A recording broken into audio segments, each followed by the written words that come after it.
So today I'm going to share my tips and tricks around Comic-Cons. The reason I wanted to do this is that I've been to several conventions as an author, and I've done them in multiple states. I'm from Washington, so I've done several here in Seattle, Tacoma, Puyallup. I've also done conventions in Salt Lake City and Phoenix, Arizona. So since I've done all these conventions, I thought it'd be great to share with all of you some of the tips and tricks, maybe do's and don'ts, that can help you on your first convention. I remember just a little bit about my backstory around this. My first convention was actually in another state.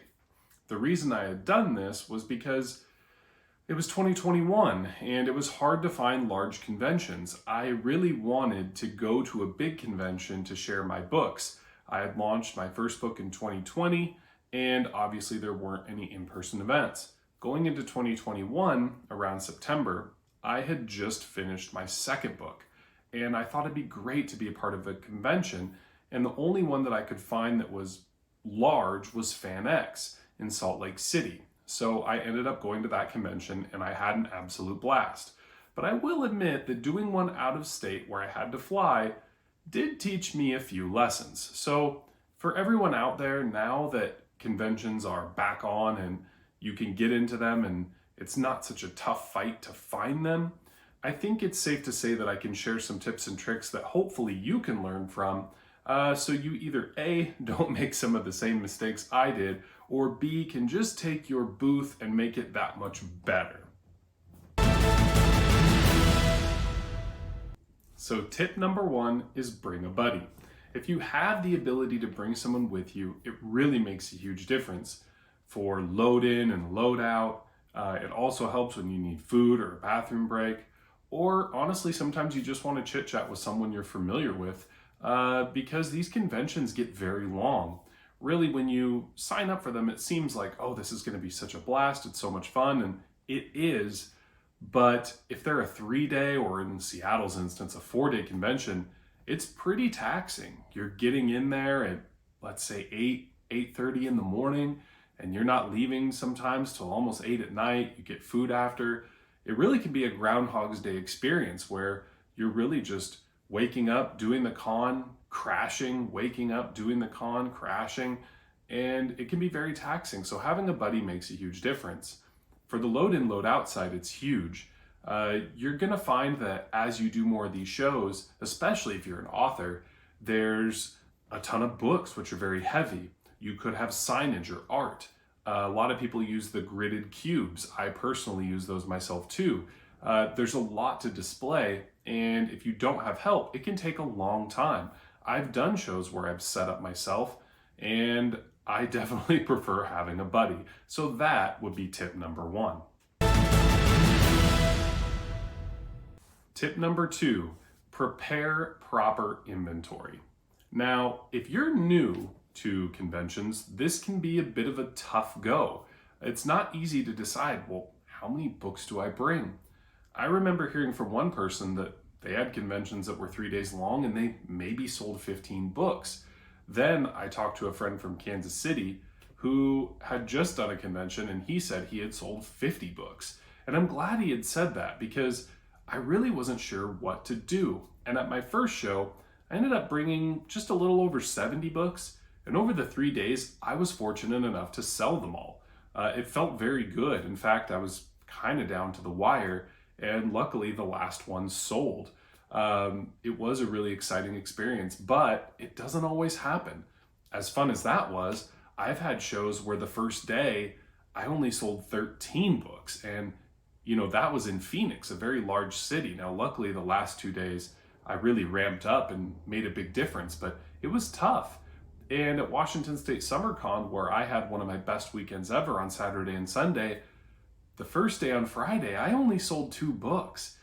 It was really rough. So it can be really hard to gauge these things, and it's important to bring proper inventory. Now, how do you assess what proper inventory is?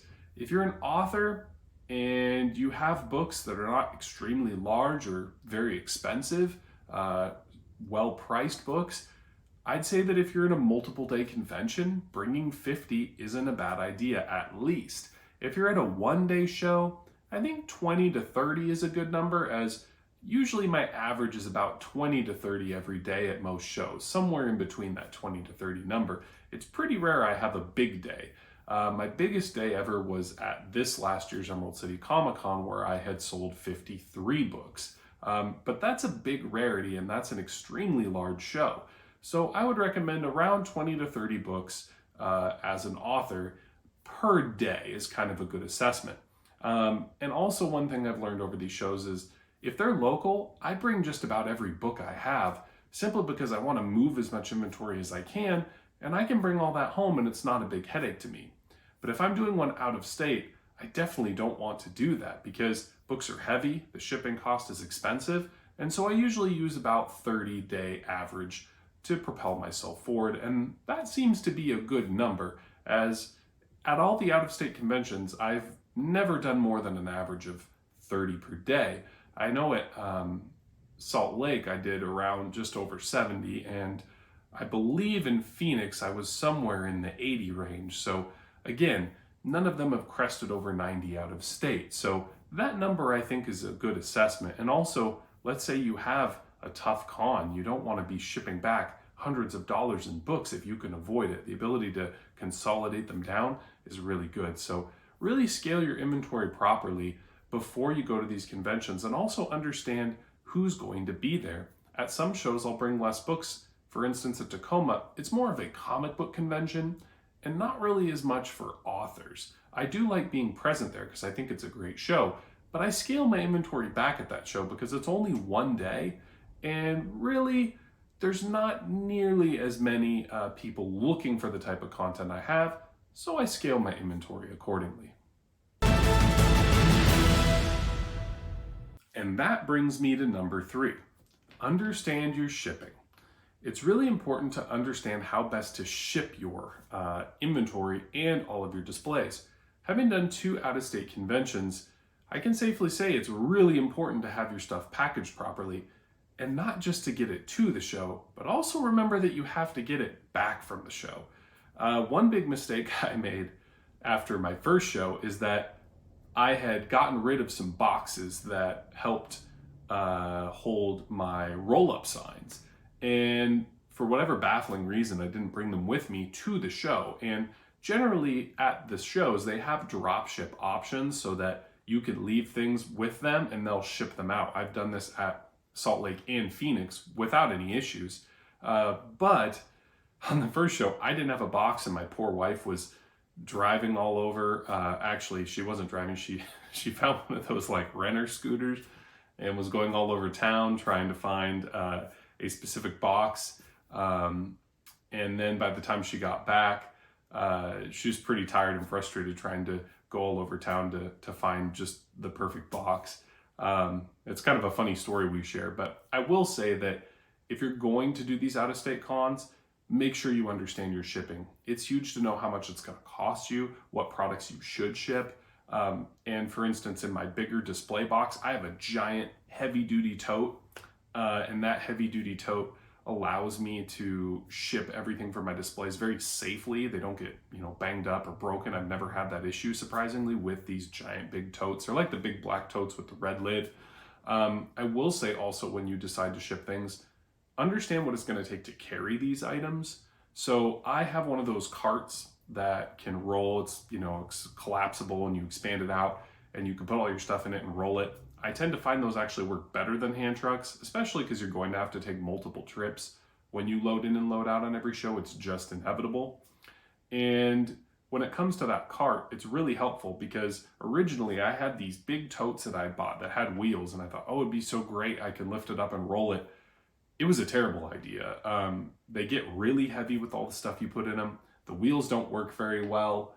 They're more for just rolling in a garage from one place to another quickly in short distances, rather than actually being like, let's say, a duffel. And I think if anyone's familiar with utilizing rolling duffel, it's the most comfortable to have it on all 4 wheels and just kind of push it along rather than tip it and drag it, because that just takes more energy and it's harder to turn.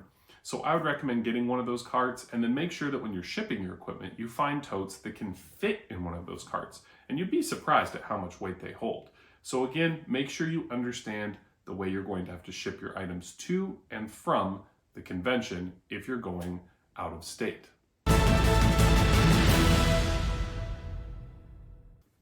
Number 4 is local and small to start. This is a lesson I wish I could have implemented myself.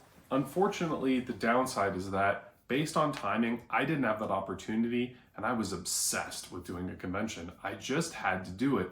And I had the funds at the time and the wherewithal, and luckily my wife came with me to do one out of state. It had been so long since these events happened. We were both clamoring to get my books out there. I had 2 books. And this show, when I did FanX, was actually the launch day of my second book. It was really exciting.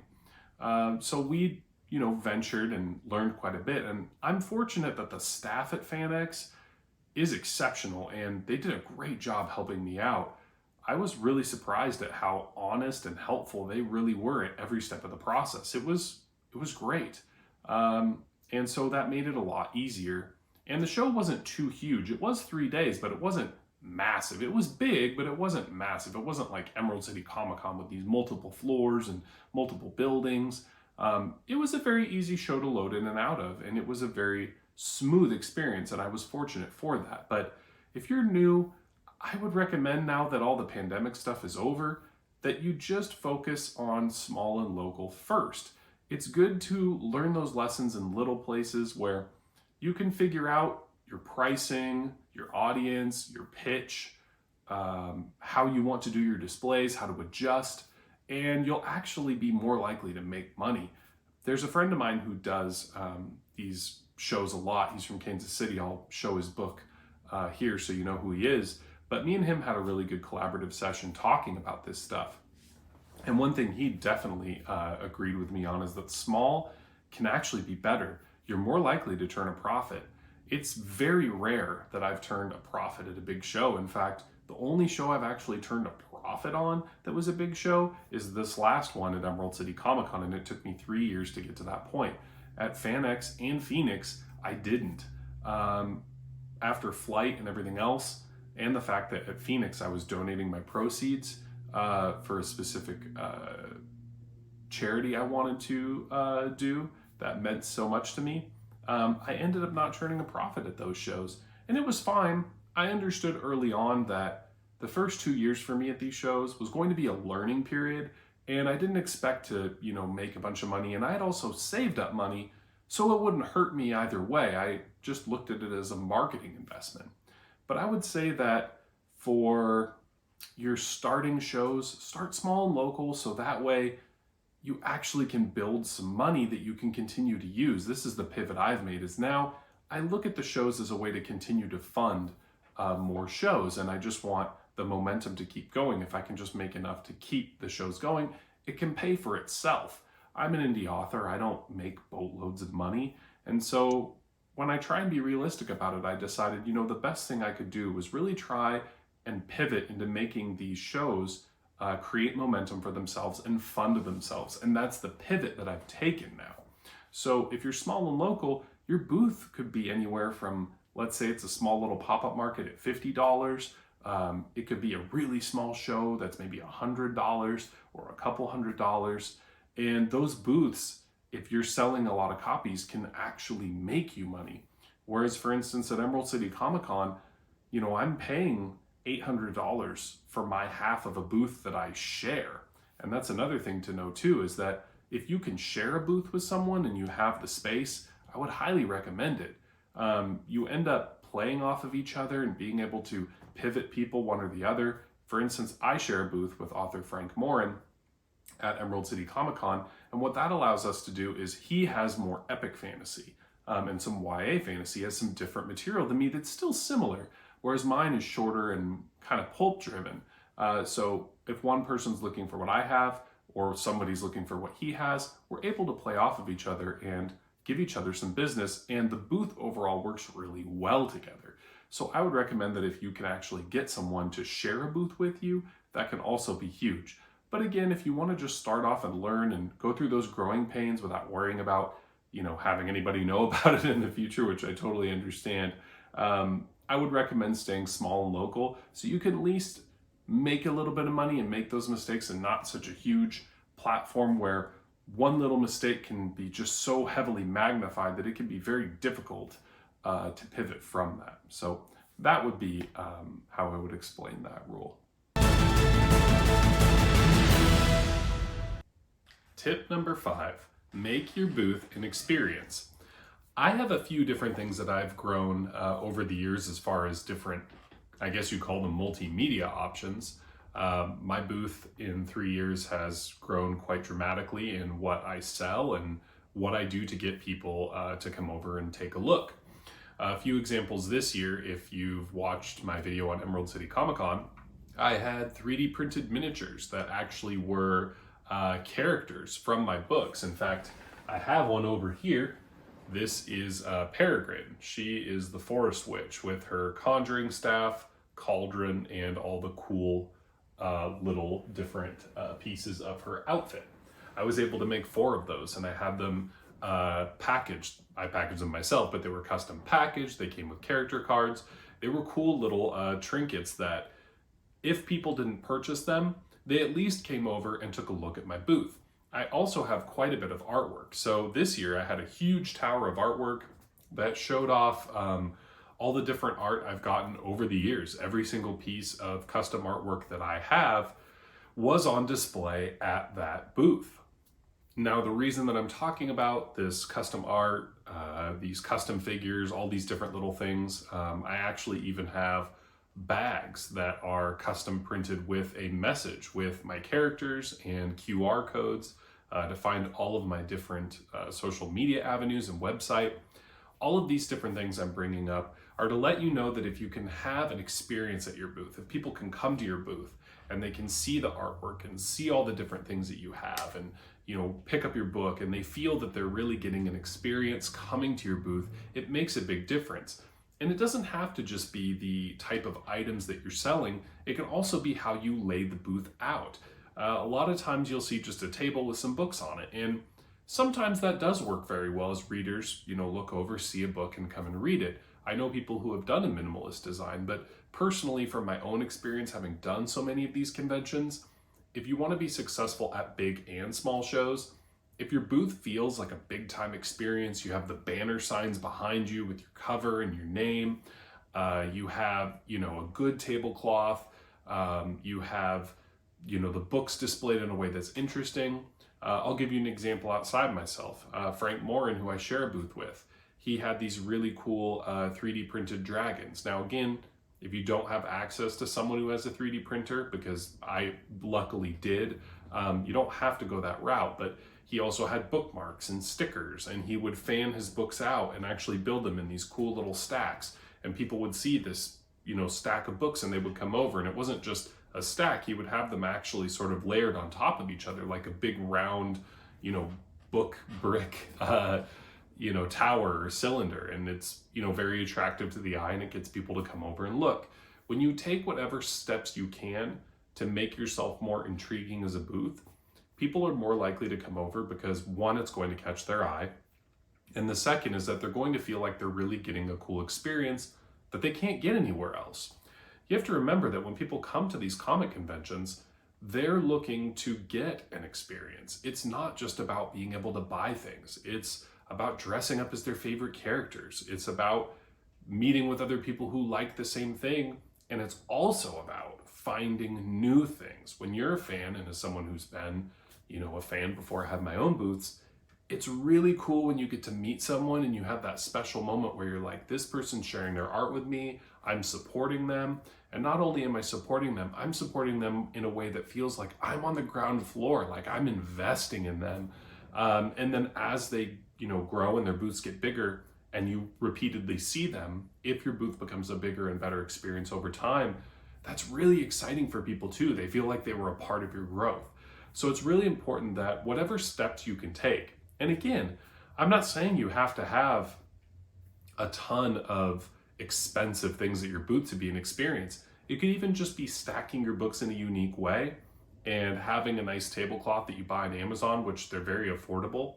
I recommend the 3-sided tablecloths. That's a huge thing I can get into later. And the other piece would be getting a roll-up banner sign. For instance, there is a website called Sign World. It is where I get all of my banner signs.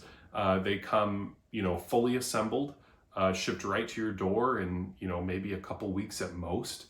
They look incredible, and they cost, maybe about $120 in that range, fully assembled for a giant banner sign, like you've seen in either my previous videos or in my Comic-Con video.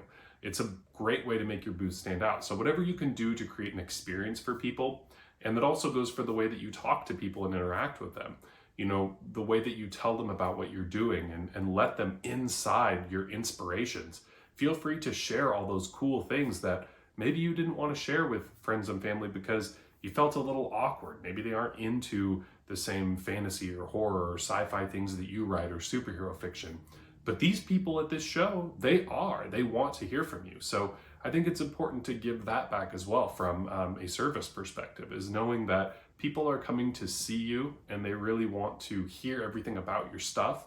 So feel free to share, gush about all your content, tell them what inspired you, chat them up. It's a great opportunity. And the more people have an exciting experience, the more excited they are about your book and the more they are to champion it to other people. So again, that is tip number 5. Make sure your booth is an experience.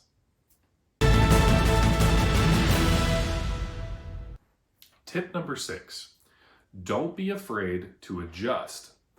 Here's the thing.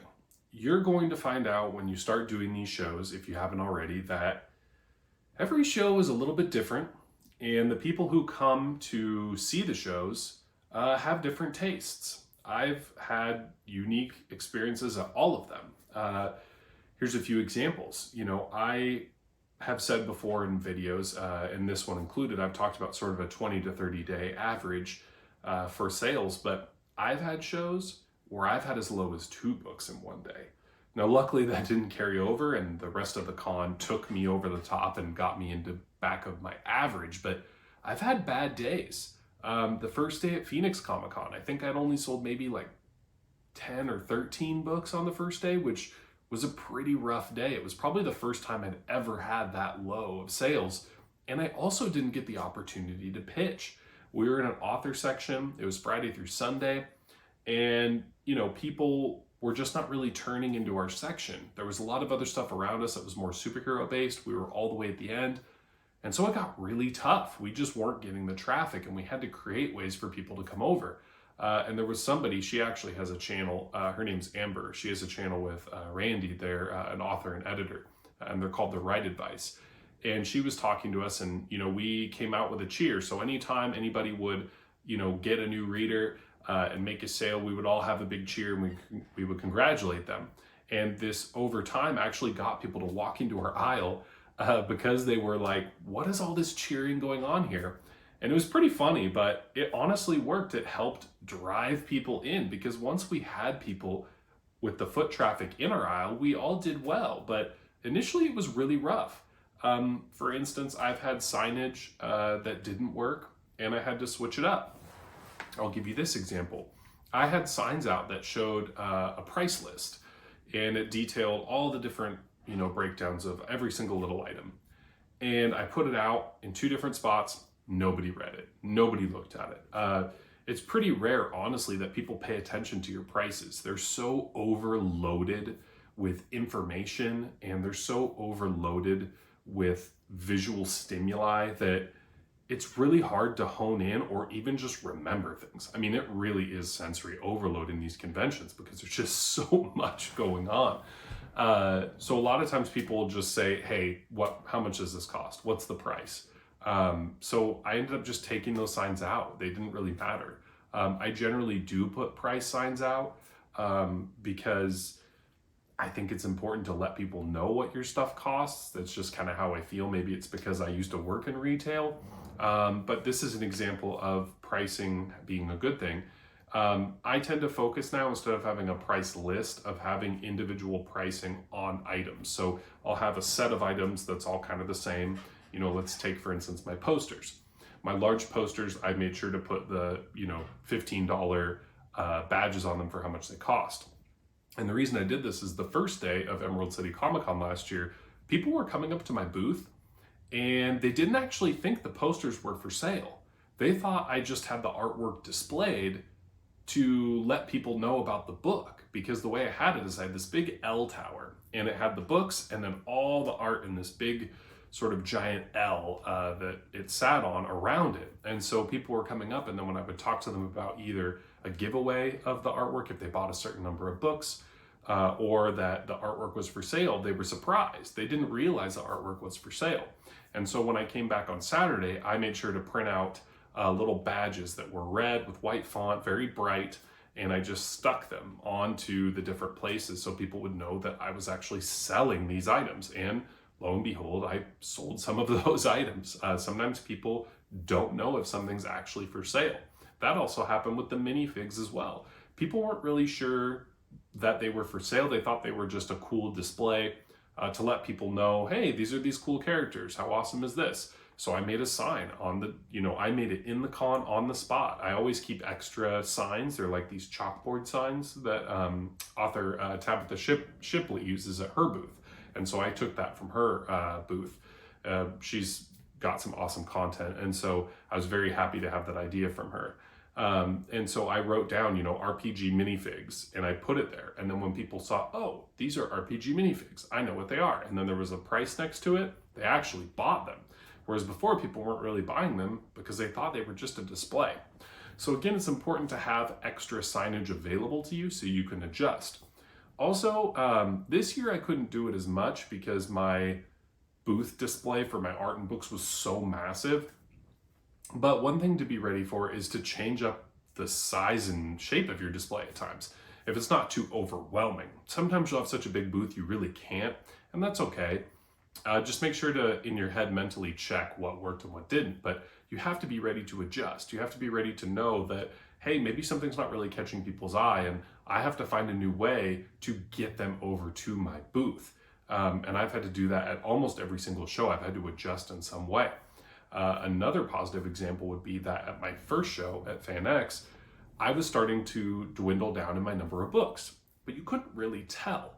I'd have, 5 here or 10 there or whatever. And I realized people need to know that these books are selling and that they're popular because it'll get them to be interested in buying them. So I started writing little signs that said only a few left.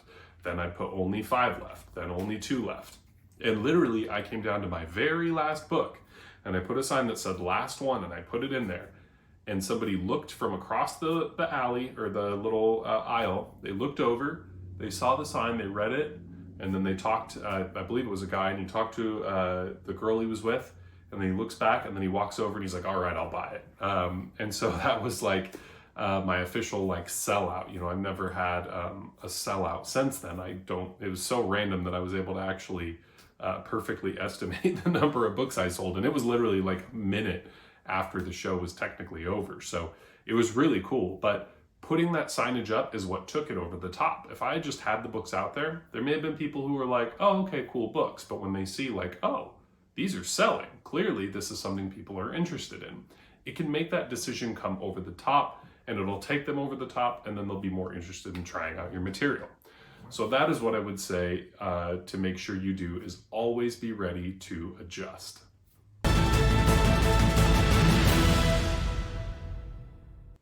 Tip number 7, signage matters. Now, I don't have to go as in depth on this topic because I've covered a lot of examples in my previous tip, but I will touch on a few specific things.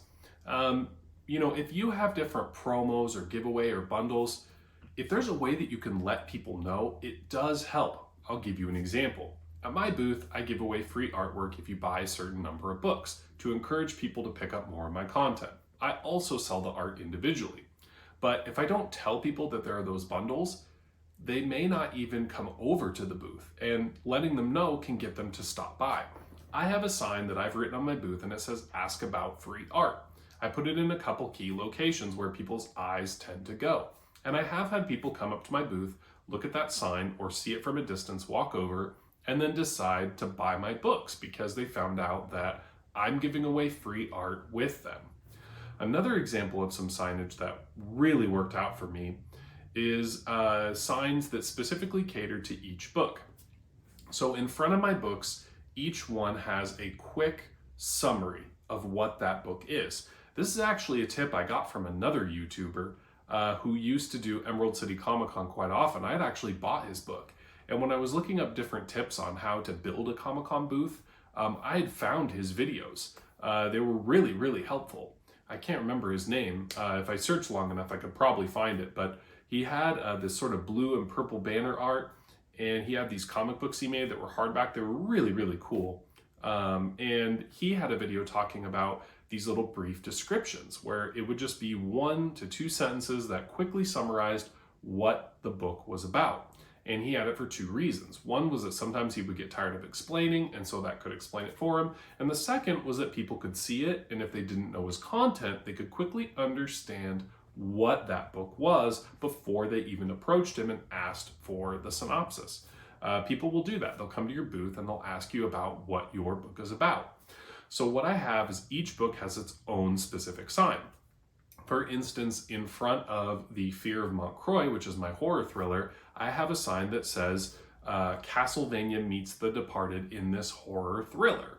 It tells people that they are getting something involving vampires and a Castlevania visual vibe, while also getting something that involves crime fiction or thriller fiction, spy fiction.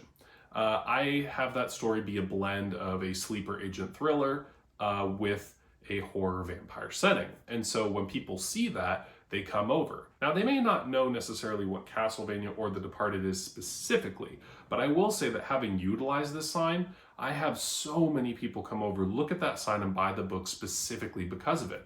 Some people who've come over and go, oh, I love The Departed. What is this? And I'll tell them about the blend. Or they'll come over for Castlevania, and I'll tell them what it is, and they'll immediately light up. It has a really, really high conversion rate for people who come over to my booth to turn them into a reader. The next one I have that's really successful, honestly my most, is for my sci-fi book. It says Uncharted meets Blade Runner in this sci-fi treasure hunt. It's a very quick sentence. People who love Uncharted or love Blade Runner will stop by and they'll end up picking it up. I've only had one person walk over and look at that sign and not buy the book. In all the Comic Cons I've been to, and I've been to a lot of Comic Cons and I've had a lot of people buy my books, and I can't even count the number of times people have stopped specifically because of that sign. It's really impressive. And so what I noticed is that finding comparables to your books that cater to a very, very, very specific fan base that is very ravenous for that content and likely to attend Comic-Con. So with my sci-fi book, Blade Runner has a very, very strong and avid fan base. They understand exactly what the tone, the theme, and the feeling of watching that movie gives them. And so if they know other content is specifically in that vein, they get very excited. Same goes for Uncharted. People who play those video games, myself included, I'm a huge fan of them, absolutely love them. They cherish those games. And so they want to find more content that touches on the thematic and tonal aspects of that book, the story beats of that book. And since it is a cyberpunk treasure hunt, it's something where people see that and they get behind it and they get excited, and the book does meet that criteria. So you have to make sure that if you're going to use comparables, you use ones that people who come to a Comic-Con are going to be interested, which is why I chose Castlevania. Now, The Departed is not necessarily something that people who come to Comic-Con are as interested in, but finding a sleeper agent thriller that has a big wide swath of fans, it's a pretty easy comparable to pick because it won Best Picture. It's, a really popular movie. It has a lot of big stars in it. And so it's a better comparable for me to utilize than something that might be more obscure. And generally the Castlevania thing takes it over the top anyways. So make sure you find comparables if you're going to use them that work. My fantasy book, I don't have a sign for this yet that really meets that same excitement as those other 2 signs. I have a sign with it just to match, but I haven't found anything that really matches the exact vibe of what I'm going for, but I still have one there nonetheless that is a quick summary of the book itself. So make sure that you either have a quick summary or you find a way to utilize comparables that are going to draw people over to your booth. It's very important that the signage you put on your booth tells audiences immediately what they're going to experience and hopefully what items you have available. Number 8, get to know your booth mates and make sure to network. I have had a lot of opportunities come my way from networking at Emerald City Comic Con, from networking at FanX and other places, getting to know different people, different artists.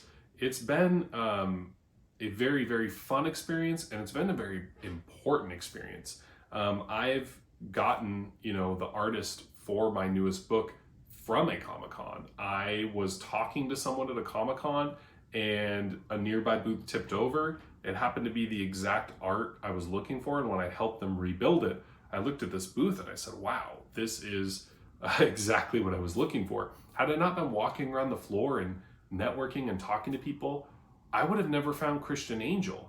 I found his booth at Phoenix Fan Fusion simply by accident because I was out and about getting to know people. And it completely changed the course of the artwork in my books. It was a really important, feels like it's meant to be moment. So that's a great example. Also, when I've worked with Frank Morin beforehand, we really got along and we chatted a lot. There were a lot of authors in our row, but me and him seemed to really hit it off. And because of that, we've been able to share a booth 2 years in a row at Emerald City Comic Con, which has really helped with cost. It's also helped with creating a bigger, better space for us, utilizing a better location where our resources pooled together can get us that better spot.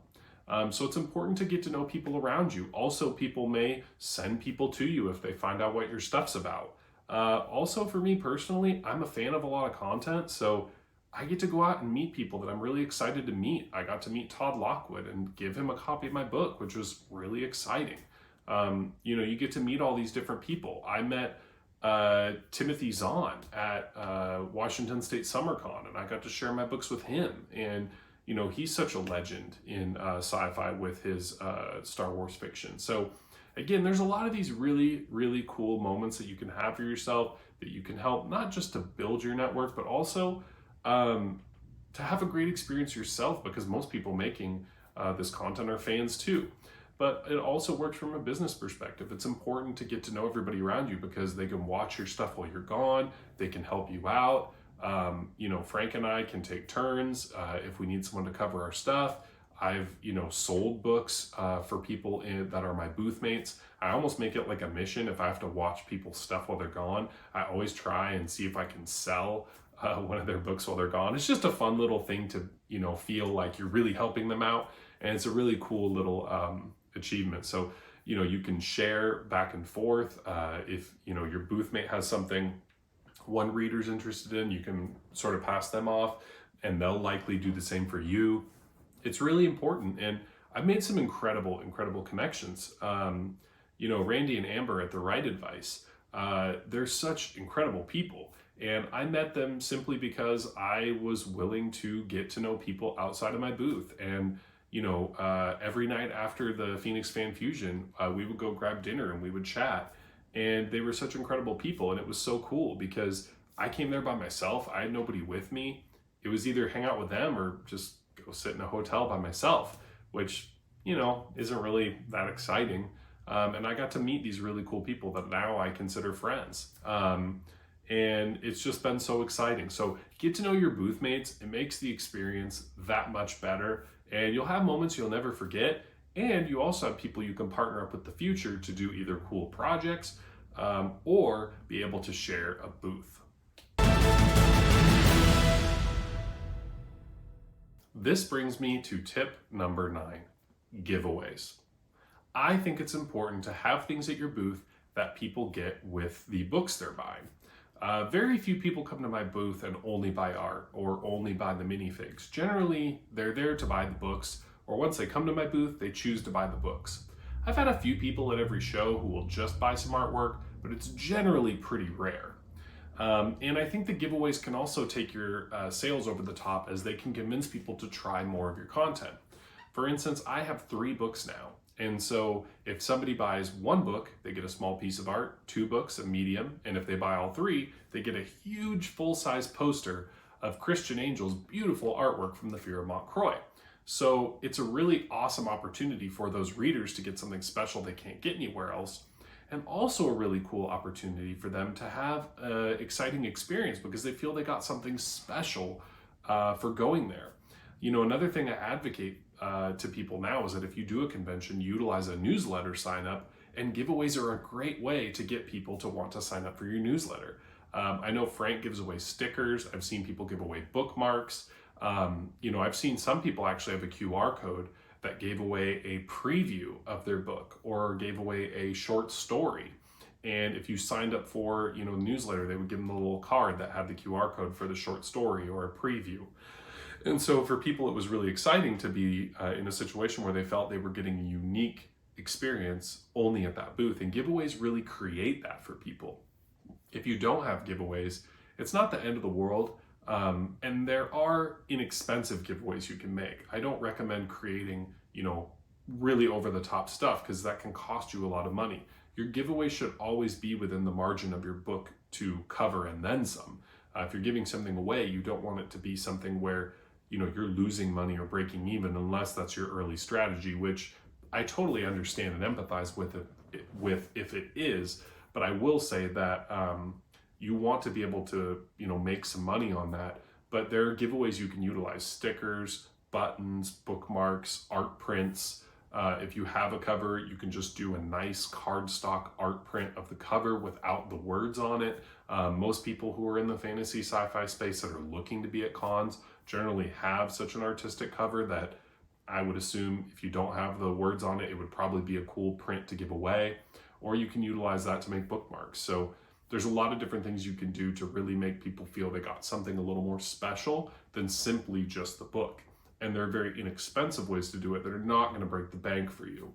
There's a lot of different options available online. And if you get to know your booth mates, I've actually found some of these different resources from my booth mates. For instance, my art is now for sale online. All of my custom character art I've gotten on imprint. And I found that out through Christian Angel. There was another booth mate of mine who told me about where to get stickers or different vinyl prints. There's all different kinds of content you can use. And so I think it's important to make sure that you have something that gives people that next over the top thing, and also might convince them to buy more of your books. If you have 3 or 4 books, you could utilize those. I know Frank does that too. He'll do extra additional art or different little things that come with buying more books. It's a really good way to encourage people to sample more of your content.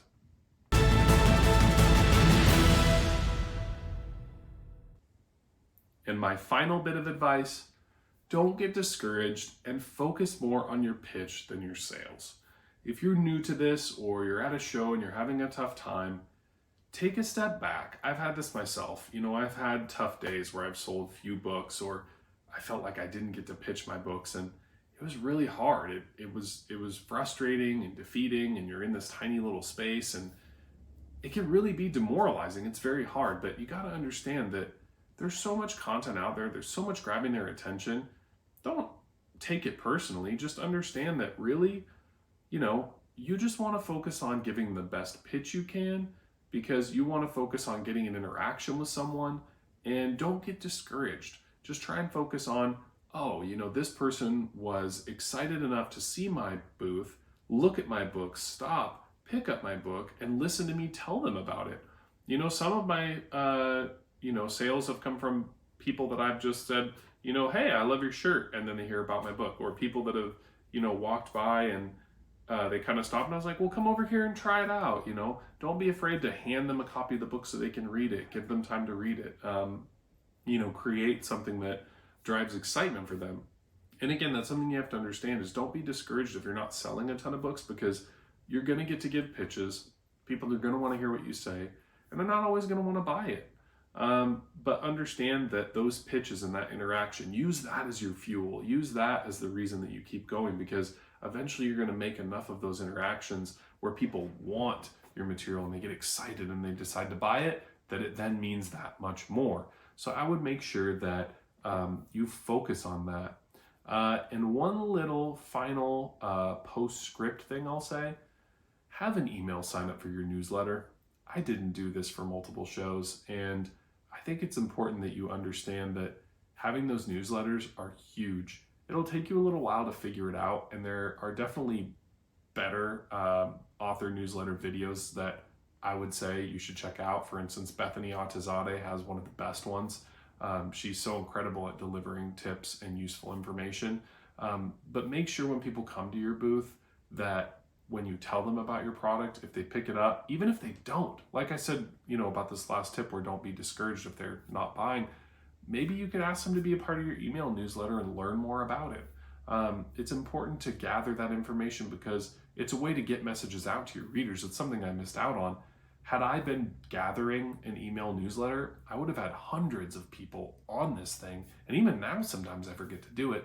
So make sure that you're getting that information from fans because fans want to keep buying your stuff. They want to keep supporting you. And if you don't tell them about it, you're not going to be able to sell it to them. It's just going to go out into the ether. So make sure that you don't get discouraged if you aren't getting a bunch of sales and focus on really enjoying every moment of that pitch, especially because the conventions are so exciting.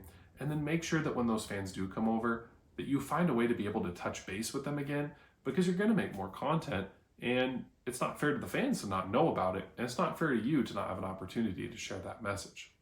So I hope you enjoyed these tips and tricks. And hopefully there's some nugget of information in here that's going to be helpful for you and maybe help you turn that corner or give you a little piece of advice that you just didn't think about or help you refine your booth or make it better. I know that I've learned a lot. I've made a lot of mistakes. I've had some successes. And so I really wanted to make this video so that other people can learn from me because it's really tough. These conventions, they can cost a lot of money. They can be really tough. It can be hard to sell.